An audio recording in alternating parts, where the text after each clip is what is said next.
Part 1. No Way Home, May 1945. Introduction. The United Nations of the Swastika. When we think of the SS, we think of blonde, blue-eyed Germans, indoctrinated since childhood in the Hitler Youth. But by 1945, the face of the Waffen-SS had changed. As the Third Reich crumbled, it was defended not just by Germans, but by a bizarre and tragic European army. Frenchmen, Belgians, Dutch, Norwegians, Danes, Latvians, Estonians, Ukrainians, Russians, and even British renegades. Over half of the Waffen-SS fighting strength in the final year was foreign. They were volunteers. Some fought against communism. Some fought for a united Europe. Some were opportunists. But in May 1945, as the guns fell silent, they all woke up to a terrifying reality. The German soldiers could surrender, go to POW camps, and eventually go home to rebuild. But the foreign SS had no home. In Paris, Oslo, and Brussels, they were sentenced to death in absentia. In Moscow, they were marked for the Gulag.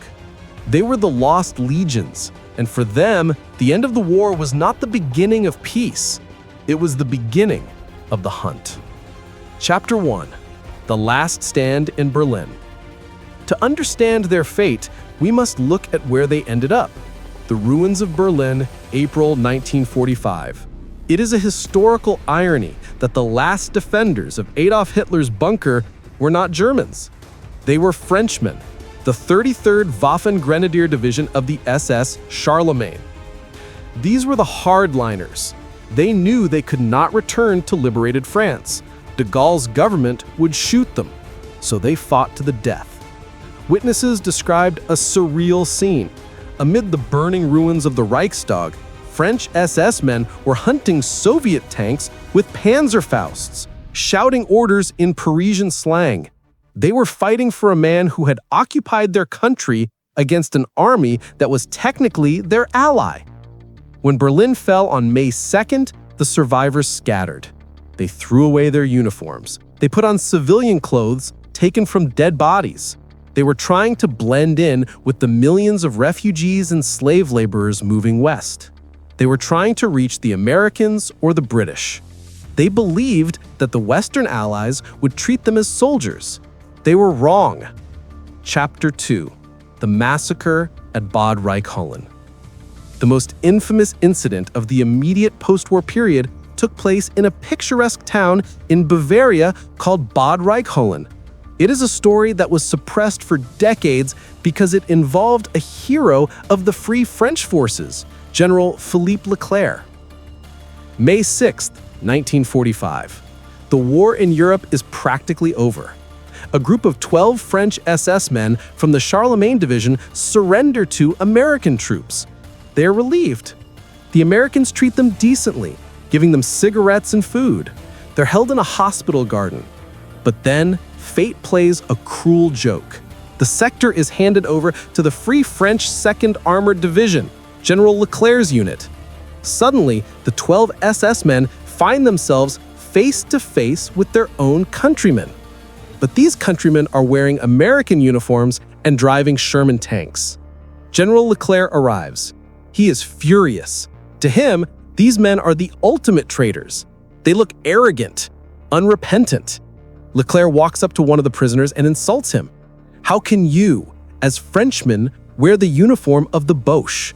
Germans, he asks. The prisoner, a defiant young man, looks at Leclerc's American uniform and shoots back, "Just as you, General, can wear the uniform of the Americans." It was a witty retort, but it was a death sentence. Leclerc, insulted, supposedly muttered, "Get rid of them." The 12 men were not given a trial. They were not court-martialed. They were marched out to a nearby clearing known as the Karlstein. They knew what was coming. They refused blindfolds. They refused to have their hands tied. They asked for a priest. A Catholic chaplain came and prayed with them. The scene was medieval. 3 groups of 4. The executioners were other Frenchmen. As the rifles were raised, the SS men stood at attention. They did not shout Heil Hitler, they shouted Vive la France. The shots rang out. The bodies fell into the grass. The bodies were left there for days. The Americans later found them and were horrified by the summary execution, but it was too late. This was the message to all foreign volunteers. You have no rights. You are not soldiers. You are traitors, and you will die like dogs. Chapter 3. The Flight of the Walloons. While the French were being executed in Bavaria, another drama was unfolding over the skies over Europe. Leon de Grelle was the face of the Foreign SS, the leader of the Belgian Wallonie Division. He was a poster boy for Nazi propaganda, decorated by Hitler himself. De Grelle knew that if he was caught by the Belgian resistance, he wouldn't even make it to a wall. He would be torn apart by a mob. As Germany collapsed, de Grelle abandoned his men. He drove north to Norway, which was still under German control. There he managed to secure a Heinkel Hen 111 bomber. It was May 8th, 1945. The surrender had been signed. De Grelle took off, flying over a burning Europe, heading for the only fascist sanctuary left, Franco's Spain. The flight was a nightmare. The plane ran out of fuel over the Spanish coast. They crash-landed on a beach in San Sebastian. De Grelle was pulled from the wreckage with multiple broken bones, barely alive. But he had made it. The Belgian government demanded his extradition. They wanted to hang him, but Franco refused. De Grelle lived out the rest of his life in comfort in Spain, dying in his bed in 1994. But his men were not so lucky. The remnants of the Walloon SS surrendered to the British in Germany. They were loaded onto cattle trucks and sent back to Belgium. The reception was brutal. As the trains pulled into Brussels, crowds gathered. They threw stones, spit, and excrement at the prisoners. In the prisons of St. Gilles, the blacks, as collaborators were called, were beaten by guards. Courts-martials were set up immediately. Thousands were stripped of their citizenship. They lost their right to vote, their right to work. 20 prominent officers were executed by firing squad. The lucky ones got life imprisonment with hard labor. They were forced to rebuild the very country they had betrayed, clearing minefields with their bare hands. Chapter 4. The Nordic Purge. In Scandinavia, the reckoning was cold and legalistic. Norway and Denmark prided themselves on the rule of law. They didn't do summary executions like the French. Instead, they invented a new legal concept: treason against the Constitution. In Norway, the SS volunteers, or Frontkæmper, came home expecting understanding. They argued they had fought against Bolshevism, not against Norway. The Norwegian courts didn't care. Vidkun Quisling, the leader of the collaborationist government, was put on trial. His name had already become a synonym for traitor worldwide. He was executed by firing squad at Akershus Fortress in October 1945. For the rank-and-file soldiers, the punishment was civil death. They were released from prison after a few years, but their lives were over. They were pariahs. Their families disowned them. They couldn't get jobs. Many of them committed suicide in the late 40s, unable to live with the shame. In the forests of Norway, rumors persisted for years about liquidations of unrepentant SS men by former resistance fighters. Unofficial justice carried out in the dark of the Nordic winter. But if the fate of the Western volunteers was harsh, the fate of the Eastern volunteers was an absolute catastrophe.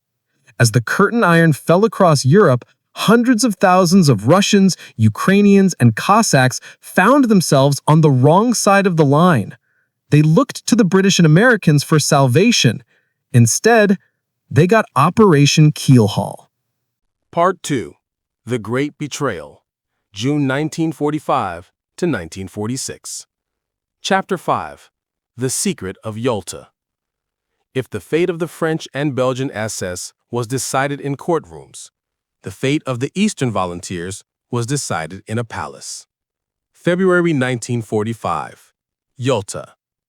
The Big Three, Churchill, Roosevelt, and Stalin, met to decide the future of the world. Amidst the discussions about borders and elections, Stalin had one non-negotiable demand. He wanted his citizens back. He knew that hundreds of thousands of Russians, Ukrainians, and Cossacks had fought for Hitler. He wanted to make an example of them.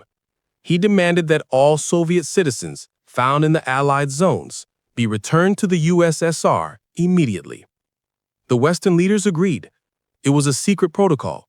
They called it repatriation. But for the men on the ground, it had a different name: Operation Keelhauling.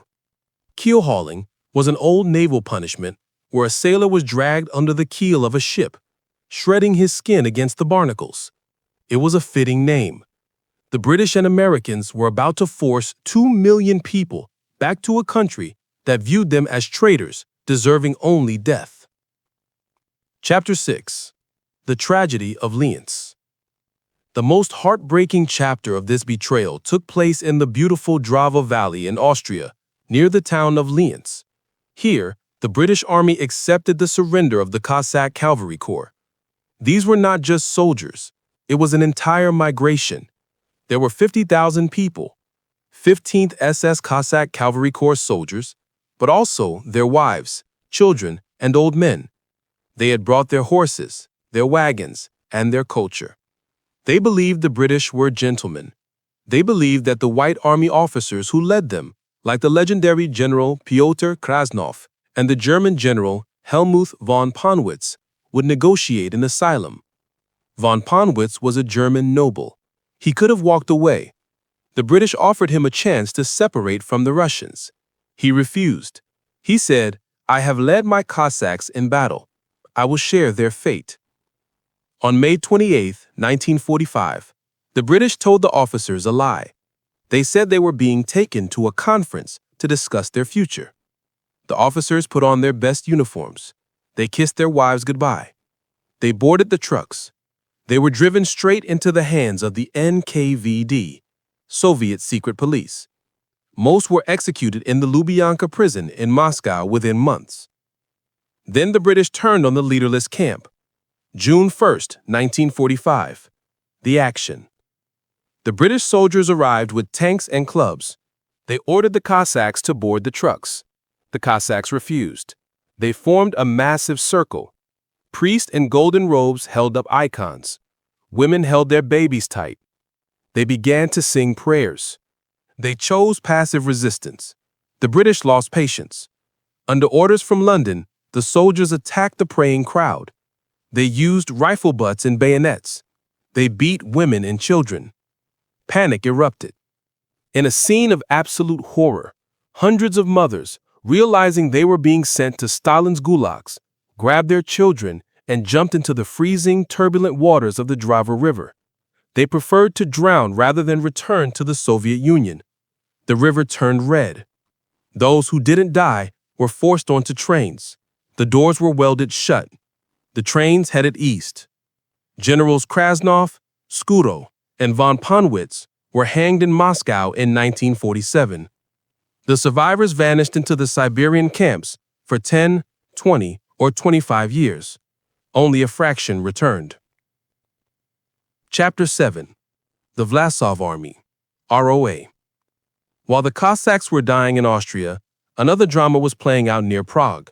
General Andrei Vlasov was the most famous Soviet defector, a hero of the Battle of Moscow, who had switched sides to lead the Russian Liberation Army, ROA. By May 1945, Vlasov knew Germany was finished. In a desperate gamble, he turned against the Nazis. When the Czech resistance rose up in Prague against the SS, it was Vlasov's Russians who saved the city. They fought their former German masters, hoping this act of redemption would earn them favor with the Americans. Vlasov marched his army west, surrendering to the U.S. Third Army under General Patton. Patton, a staunch anti-communist, had sympathy for them. He wanted to disarm them and let them disappear into the chaos. But politics intervened. The Soviets threatened to hold American POWs hostage if Vlasov wasn't handed over. Eisenhower gave the order. The Americans stepped aside. Soviet tanks rolled into the ROA camps. Vlasov was found hiding in a car under a pile of blankets. He was dragged out. In 1946, Vlasov and his top generals were executed in a gruesome manner. Reports suggest they were hung with piano wire, the hooks inserted into the base of their skulls to prolong the agony. The rank-and-file soldiers of the ROA were treated as non-persons. They were sent to the Vorkuta mines in the Arctic Circle. To the Soviets, they were worse than the SS. They were the ultimate traitors. Part 3. The Ratlines and the Long Shadow, 1947 to the end. Chapter 10. The Bishop and the Passports. By 1947, the killing frenzy in Europe had subsided. The Nuremberg trials were over. But for thousands of surviving foreign SS men hiding in barns, monasteries, and attics across Germany and Italy, Europe was still a prison. They were stateless. They had no papers. If they were caught, they faced extradition and death. But they found an unlikely savior, not a general, but a priest. In Rome, Bishop Alois Hudel, an Austrian clergyman with strong Nazi sympathies, believed that these men were not criminals, but martyrs who had fought against godless communism. He created a network that history remembers as the Ratlines, Die Ratenlinien. The scheme was simple but brilliant. The refugees would travel over the Alps into Italy using smugglers' trails. They would arrive in Rome. Hudel's organization would issue them a letter stating they were refugees. With this letter, they went to the International Red Cross. The Red Cross, overwhelmed by millions of displaced persons, issued travel documents, often under false names, no questions asked. Suddenly, a French SS officer sentenced to death in Paris became Jean-Pierre, a mechanic from Quebec. A Croatian, Ustaše, became a Spanish farmer. With these papers, they headed to the port of Genoa. There, ships were waiting to take them to the only place on earth that welcomed them with open arms. Chapter 11. The Argentine Sanctuary. South America, specifically Argentina. President Juan Perón was fascinated by the disciplined military structure of the Third Reich. He didn't just tolerate the fugitives, he invited them. He wanted their engineers, their pilots, and their military experts. Between 1948 and 1952, thousands of foreign volunteers poured into Buenos Aires. They didn't hide in holes, they built communities. The town of Bariloche in the foothills of the Andes became a surreal little Germany. Wooden chalets, chocolate shops, and beer halls. Here, French, Belgian, and German SS veterans lived side by side. They formed associations. They celebrated Hitler's birthday in private rooms. They drank to the good old days. Among them were monsters like Joseph Mengele and Adolf Eichmann. But the vast majority were ordinary foreign volunteers, the lost legions who had simply run away from the firing squads at home. They lived quiet lives. They became factory foremen, security advisors, or farmers. They married, had children, and grew old, always looking over their shoulder for Israeli agents. But the Mossad was hunting big fish. They didn't care about a Flemish corporal or a French sergeant, and so most of them died peacefully in their beds, thousands of miles from the ruins of Berlin. Chapter 12. The Cold War Twist. Back in Europe, a cynical transformation was taking place. By 1948, the alliance between the West and the Soviet Union was dead. The Cold War had begun. The Iron Curtain descended. Suddenly, the Americans and British realized something. They had a new enemy, Stalin. And who knew how to fight the Russians better than anyone else? The surviving SS volunteers. The hunting stopped. The recruiting began. Operation Bloodstone, Operation Gladio. Intelligence agencies like the CIA and MI6 began to approach their former prisoners. They said, "We can protect you if you work for us." Ukrainian partisans from the UPA, Baltic Forest Brothers, and even former German intelligence officers were recruited as spies and saboteurs. They were trained to parachute back behind Soviet lines. It was a moral compromise of epic proportions. Men who had worn the swastika were now freedom fighters in the secret war against communism. General Reinhard Gehlen, former head of Hitler's intelligence on the Eastern Front, was hired to build West Germany's new secret service, the BND. He hired his old staff back.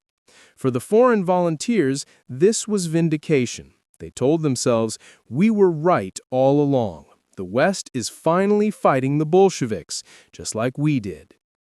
Chapter 13. Conclusion. The dust settles. 7 decades have passed since the fall of Berlin. The lost legions are gone. The last survivors have passed away in nursing homes in Madrid, Buenos Aires, or quiet villages in Bavaria. What is their legacy? History is usually written in black and white. The victors are heroes, the losers are villains. But the story of the foreign Waffen-SS is a story of gray. Some were fanatical monsters who participated in the worst crimes of the Holocaust. Some were naive idealists who thought they were building a united Europe.